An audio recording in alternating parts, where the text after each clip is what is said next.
Dustin. God bless you, Amy, wherever you are now. This is the rally. And you just heard from someone who most of you can relate to. When is it going to end?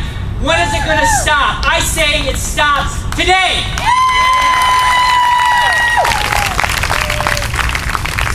We can have a morally relative, utilitarian world like you're talking about, where government can say, well, it's for the best of all, therefore we can throw some in front of the train. They did that during slavery times. That's good for the best of all. We can all make a lot of money and have a good time. It didn't make slavery right, and it doesn't make this right. Our founders understood that. They understood about self-evident sacred standards. They understood about self-evident inalienable rights, including liberty. And when they spoke of that liberty, they were talking about you as parents and your liberty to control and direct the upbringing of your child.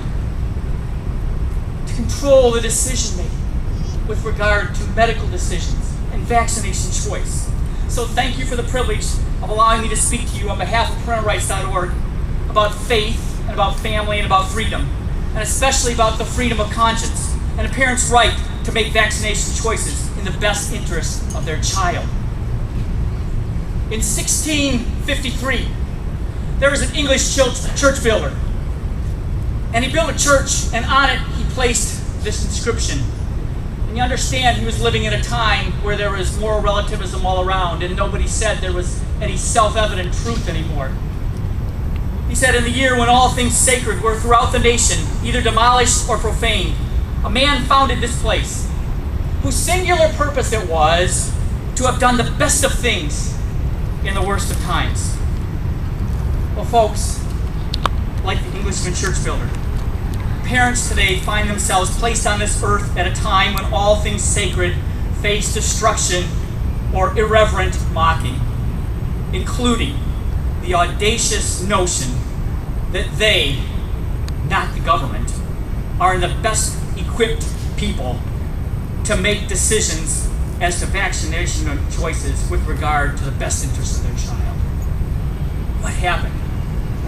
Well, make no mistake about it, governments all over the world, folks, all over the world are seeking to evict that moral standard, that self-evident standard that we can look to take a law and place it against and say, is it good or bad, right or wrong, just or unjust? Is vaccination choice right or wrong, good or bad, just or unjust? Is a government law that mandates you must inject poison into your kid good or bad, right or wrong, just or unjust? Instead, we're told that such parenting decisions are public policy matters. They're up for debate. And don't bother asking to participate in the debate if your view of the world is informed by sacred principles, since we're told that we must only adopt public policy informed by secular dogma without regard to any self-evident sacred conscience or moral standards.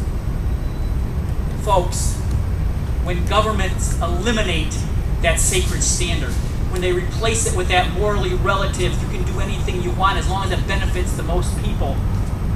When they eliminate that moral element from the law, they remove any point of reference with which they can measure their laws to determine whether they're good or bad, right or wrong, just or unjust. And all around the globe, parents increasingly face government action merely for expressing sincerely held religious tenets or otherwise exercising freedom of conscience, including choice with regard to vaccinations. Folks, freedom of conscience is a fragile thing. I've held in these hands the ashes of people who have died exercising that conscience. I've worshipped in churches where 500 men, women, and children died because they exercised conscience. I'm not going to remain quiet anymore.